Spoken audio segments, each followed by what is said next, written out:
It's been a long time, Mom. How are you? I'm doing fine, thanks. How about you? Have you started getting used to living at your new place?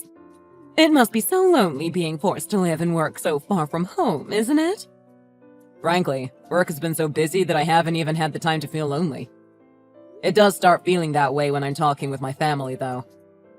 It really shoves in my face the fact that I'm really alone here. Yeah, I can see how it would feel that way. Christina and the others must also be feeling how lonely it is, aren't they? I wonder how it felt for them to not have a man living in the house with them anymore. I can imagine it might have been hard to get used to at the start. Well, I can't say I like work posting me this far from home either. But it's my job, and I have to get paid. So, there's nothing I can do about it. In this day and age, sometimes you just have to be grateful that you have a job at all, right? Yeah, that's true. Oh, there's also something I have to let you know about. Emily had to be sent to the hospital. Oh, has Emmy not been doing well? Is she going to need some sort of operation again? No, this time she's just there for observation, and she might get some medication while she's there. Even so, that worries me. Is she going to be okay? Well, to tell the truth, her condition has been poor since last month or so. Since she entered elementary school, this is the first time her health has worsened to this extent. Maybe it could be because of the change of environment. Maybe all of this has made her so tired that it made her sick? Well, compared to kindergarten, a day at elementary school lasts a lot longer, too. You also can't forget getting used to being on a crowded bus surrounded by other kids. Emily has had to deal with all sorts of new things. I'm not surprised at all that she would be tired out. Yeah, poor Emmy has had a weak constitution ever since she was born, after all. She really is just like your grandpa, isn't she? Yeah, I do remember you telling me about how Grandpa was so frail. Yeah, but as he grew up, he really got a lot healthier. He even managed to make it through the food shortage during the war without a hitch. So I think Emmy is going to be just fine. It would really be good if that ends up being the case, yeah. It seems like Emily is really irritated about how she can't keep up with all the energy of her friends. Not only that, but since she didn't get to go on a field trip today thanks to having to go to the hospital, she's been really bitter about it all. Well, it must bring you more peace of mind that she's at the hospital rather than if she was at home, right? I feel like any parent with a child as frail as Emmy would feel safe with their child under observation in the hospital, wouldn't they? Yeah, if anything were to happen, she would be able to get treated immediately. Being in an environment where you have doctors and nurses looking after you 24/7 definitely has its advantages. It certainly would be much harder to deal with any issues at home. But it is a lot harder on Christina, isn't it? She has to go to the hospital every day, doesn't she? I know how reliable she is, but I really hope she's not overworking herself. Yeah, I feel the same way. I feel terrible that she has to deal with all of this alone. It hurts that I can't do anything to help thanks to being so far away from home. It's one of the things I really hate about this work arrangement. I totally understand. But this posting was unavoidable, wasn't it? Practically speaking, working while being posted as far away as you are is still better than having no work at all, right? Sometimes I really wonder if that's true. Sometimes I think about whether or not it would be better for our family to move here. That way we would all live together instead of just me living alone. But moving would be a huge change, and that would put an even bigger burden on Emmy, wouldn't it? Especially since she seems like she's finally starting to get used to her new school. It would be so sad to make her move to a new school after all that she's gone through, not to mention how hard on her it would be. Well, once she finishes first grade, there would be a lot of vacation time. But yeah, I think you're right. Emily's been going to the same hospital ever since she was a baby, so I don't think changing hospitals is a good idea either. Oh yes, that's right. If the rest of the family moved, the hospital change would also be a problem, wouldn't it? It would have been nice if your job wasn't one that sent you across the country. But they do pay you a pretty high salary, don't they? Yeah, that's why I can't possibly quit this job. I really want to earn money. Not just for what we need now, but for Emily's future too. On top of that, all of these hospital visits and treatments have really been detrimental to our bank account. That's not surprising, given how sickly Emmy is. I can imagine that making money is probably your top priority. If you run into trouble, make sure to let me know, okay? Since I'm still working, I can help you out if you need it. Please, don't worry about it. You should just focus on saving money for your retirement. Are you sure? I would be more than happy to help if you needed something. Maybe I could give Christina some assistance or something. I could give her a break. Aren't you busy too, Mom? Don't go overworking yourself either. I was told that Emily would be out of the hospital in 2 to 3 weeks anyway. Once she gets better, go visit her and Christina. Sure, I will. Be sure to let me know when she gets out of the hospital.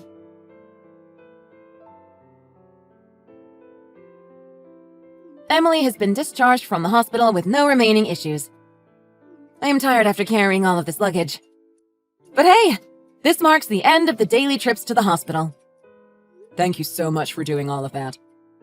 Both you and Emily have really been through a lot, haven't you? These past 3 weeks must have been so stressful. How is Emily now? Is she feeling okay? She is not doing so well right now thanks to car sickness, but up until just a little while ago, she seemed pretty chipper. Her appetite's returned too, so I think she's doing fine now. That's a relief to hear. Thank goodness. It's unfortunate that it took 3 weeks for her to get discharged from the hospital, even though they said there was a chance that she would be out in 2. Well, she started running a high fever near the end of the 2nd week. If it weren't for that, she might have been able to get out of the hospital earlier, but it is what it is. It is a shame it didn't go as smoothly as it could have. Well, regardless of how long it took to happen, I'm glad she is out of the hospital and healthy again. Mom was saying that she wanted to come visit when Emily got out of the hospital too. That said, she's also pretty busy, so she might not be able to come by anytime soon. Well, your mom is always welcome to come visit us. Make sure to tell her that she can come anytime, okay? I'm sure Emily will be happy to see her too. Sure, I'll be sure to let her know. Anyway, what are your thoughts on Emily's condition? Do you think she'll be able to go back to school soon? I'm still not really sure, to be honest. I feel like she needs to recuperate at home for at least 2 weeks first. If we don't gradually get her acclimated to home life again, she might start running a fever again. If that happens and the fever doesn't break after a few days, she'll probably have to go back to the hospital.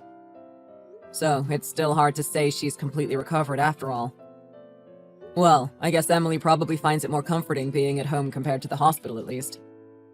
Especially since she gets to always have her mom around. It certainly is stressful for me, though. It might be different from having to go to the hospital every day, but being at home has its own set of difficulties too.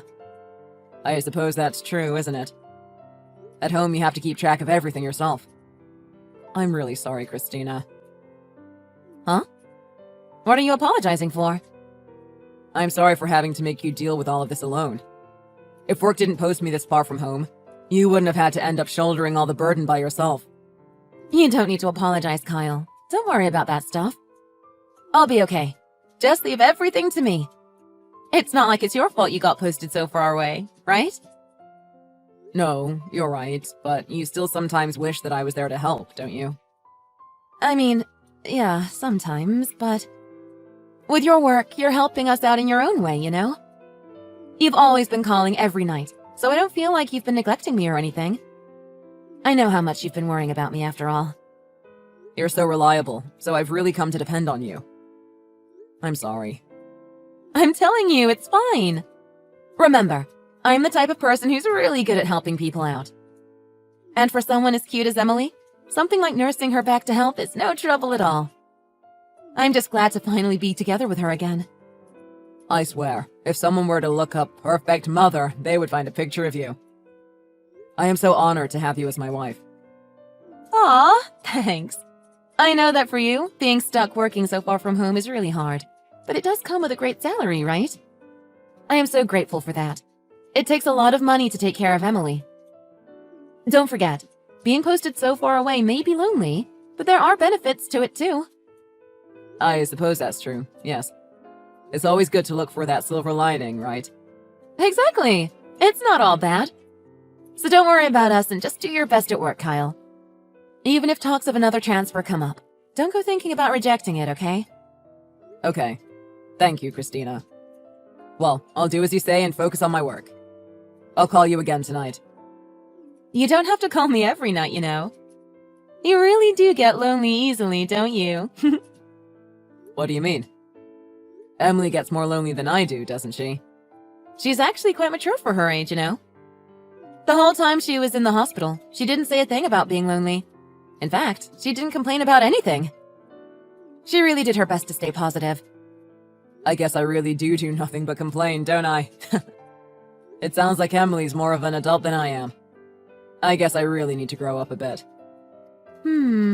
Emily's frail body getting healthier, or you starting to overcome your loneliness? This sounds like a race of who will improve first.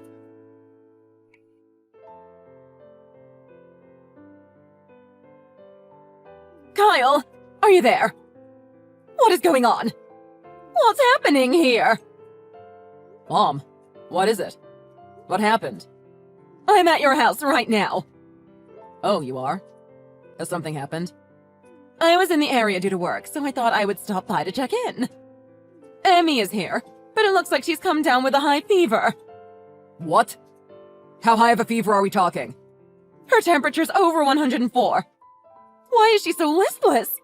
Where is Christina? What? Isn't my wife there with you? She's always by Emily's side. She's not anywhere in the house. No, she's not. On the contrary, Emmy told me she's been home alone since this morning. Christina's been gone since this morning. But I called her this morning before I went to work. She didn't say anything about going out today. Well, I really can't find her anywhere. I checked the garden and the garage too, and I just can't find her. You can't be serious. Where could she have gone? Is her phone there somewhere? I see a tablet, but I don't see her phone anywhere. A tablet? Yes, one of those tablet computers. Actually, its screen just started blinking right now. Look, I'm worried about Emmy's condition, so I'm going to take her to the hospital, okay?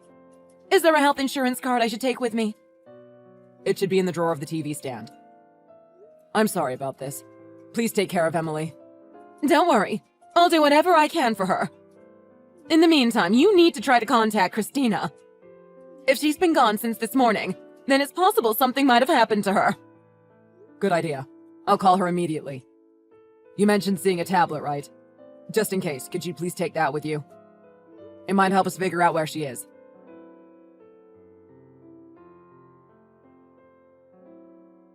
You called me, right? I'm sorry I missed it. I was doing some stuff in the garden, so I didn't hear my phone ring. The weather's been pretty great today, so I've been hanging Emily's laundry out to dry. Have you been at home the whole time? Yeah. Of course I've been home. How about Emily? She's here with me, of course. She still can't go back to school yet, after all. I see. Is Emily doing okay? Yeah, she's doing just fine. She had no trouble eating lunch earlier this afternoon, and right now she's on the couch playing games. Christina, have you actually been at home the whole time? Is that really true? Why would you ask something like that? Of course it's true. Well, the thing is, Mom stopped by the house pretty recently. Is that so? I totally didn't notice her stop by. From what she told me, it sounds like Emily was the only one there, though. She was suffering from a serious fever, so Mom said she was going to take Emily to the hospital. What? What are you talking about? Funny. That's exactly what I would like to ask you. Mom said she couldn't find you at home. And yet right now, you're telling me that Emily is playing games. That's not really the case, is it? It can be, because Emily's currently at the hospital. Did your mom really come to our house? She told me she was in the area due to work, so she figured she would stop by and check up on things. When she rang the doorbell, Emily was the one who answered, and it sounds like she asked Mom for help. She was apparently lightheaded and dizzy from the fever. What the hell? This is totally absurd. I didn't want anyone coming to our house without contacting me first. What are you talking about? You're the one who told me she was free to come at any time, remember? And what would have happened if she really had contacted you first anyway? You would have told her she couldn't visit today because you didn't want your outings to be exposed, wouldn't you? If you had done that, Emily would have ended up being left alone at home in a perilous condition. What do you mean, perilous? You're exaggerating. She just came down with a little fever, didn't she? That sort of thing happens to that girl all the time. How can you even say something like that? Emily is suffering from dehydration. The doctor got angry at Mom, asking her why she didn't bring Emily in earlier. I had a small errand I had to run, so I just left for a little while. I was planning to come right back home. That's a lie. You went to a concert. One for that band you really like, right? Huh? How do you know that? While looking for a health insurance card, Mom found your tablet. The screen had happened to start blinking because you had just received a notification about a new comment on your Facebook post. You've been keeping a secret Facebook account, haven't you? My tablet? A secret Facebook account? You mean, she saw it? I couldn't get in contact with you, so I had Mom look at what was on that tablet for me. I thought we might find some information to help locate you on it. And that's how she managed to find it, written on your Facebook page. The post saying you would be at a concert all day. Why did she look at it? How could she? Does she have no respect for people's privacy? Your mother is so thoughtless. The only one who's thoughtless here is you. I completely misunderstood you. I was under the impression that you were an amazing mother devoted to helping her daughter. You didn't misunderstand anything. That impression is exactly right. Today I just happened to go out for a while. That's all. I didn't mean to cause any trouble or anything. Why are you still spewing those lies? You have been constantly going out for fun this entire time. Shut up! Just shut up! Don't go making people out to be freeloaders who just do as they like. Except that's exactly what's going on here, isn't it? This is far from the only day you've left Emily at home alone. I know what's going on. No, you're wrong. Today is just a special case. From what Emily tells me, you lied to her, saying that you were going to go looking for a hospital that would cure her illness. You then told her to not tell anyone so it would be a surprise. Going so far as to lie to your daughter and keep her quiet. You really are a devious person. Well, I can't help but do that, can I? Do you realize that ever since she was born, I have had no freedom at all? It must be so great to get to live so far away from home, isn't it? You aren't tied down by your kid like I am. So you're saying that you going out for fun all the time is my fault because my job has me posted halfway across the country? I get it. To you, my getting transferred over here must have been the perfect chance, wasn't it? The perfect chance for you to live in luxury without having to worry about responsibilities or the prying eyes of anyone else. What kind of monster do you think I am? I am not such a cruel person. I've seen your entire secret Facebook account, you know. You were so happy that I wasn't around anymore, weren't you? You went to whatever concerts and shows you wanted, and bought whatever stuff you wanted as well, right? That's just my way of dealing with stress. You have no idea how much stress piles up when you're raising a child and dealing with housework all alone. I understand how difficult it is to raise a child, especially alone. You had written so much about it on that Facebook account. You wrote all sorts of complaints about Emily and me. So you saw that too, huh? I don't have an issue with you complaining. Everyone complains sometimes. We're only human. And you really wrote some terrible things about Emily, huh? Things like how she was a defective product, wishing you had never given birth to her. You have written such horrible things that it makes me doubt you even have any humanity left in you. But that's all fine. No, it's not. You're making me sound like I'm some demon or something. I don't blame you for complaining. That in and of itself isn't something I'm judging you for. I understand that I'm not there, and I know that taking care of Emily takes a lot of work. I completely understand how the situation could be so hard to deal with that it would make you want to say such things. But to go out and have fun while leaving a sick child at home alone is something that is truly despicable. Instead of deciding to do all of this in secret, I would have preferred it so much more if you had simply talked with me about it first. I didn't want to be stabbed in the back like this. I am so sorry, Kyle. I'll come home right away. Incidentally, I'm on the way to the hospital myself. Now pay attention, because I'm only going to say this once. If you do not arrive at that hospital before I do, then I guarantee you that we will be getting a divorce. But if you come back quickly, you should have no trouble getting there in time. Right? What? A divorce? You're kidding, right? Kyle, you were posted in Illinois, right? You must be on a plane right now, right? Yes, that's right. You aren't further away than I am, right? That can't possibly be the case, can it? If I left right now, I would get back late into the night. Where the hell are you? I'm in Miami. Are you serious?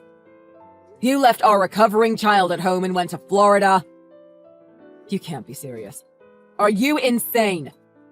Were you planning to stay there overnight? I thought it would be fine if I just stayed for one night. Look, it was a miracle that I got a ticket at all.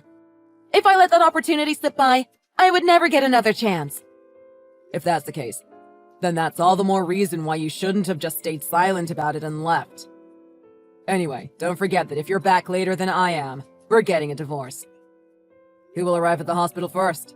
Will it be me or you? Wait. Please wait. I'm telling you that there's no way I could possibly get back in time. This absurd race of yours is impossible for me to win. So you're saying that even with a miracle, it's impossible? Well, if you let this opportunity slip by, you will never get another chance. In the end, Christina, stuck in Florida, didn't manage to make it back before I did. It wasn't even a contest. I got to the hospital far earlier than she did. Thankfully, Emily's condition had settled down, and I was relieved from the bottom of my heart to see her back in good health. My mother, who had been at the hospital the whole time, went to the county clerk's office to get official divorce papers while I stayed with Emily. There was still a lot of time before Christina would arrive, after all. After a few hours, Christina, face red and covered in sweat, came rushing into the hospital, but when she saw the divorce papers in my hands, her red face turned as white as the hospital's walls. Afterwards, once Emily managed to fully recover, I divorced Christina. I talked with my company and got them to transfer me to an office closer to my parents' house. I was making a pretty unreasonable request, but taking into account that I was now a single father, they acquiesced. We did end up having to move, but now I'm raising Emily with the help of my mother. Emily was anxious about the new environment, but thankfully there didn't end up being any problems, health or otherwise. She got used to our new place pretty quickly, and is now living happily. I'm surprised at how adaptable she is. She really is a trooper. I'm hoping that I can manage to raise her well from now on.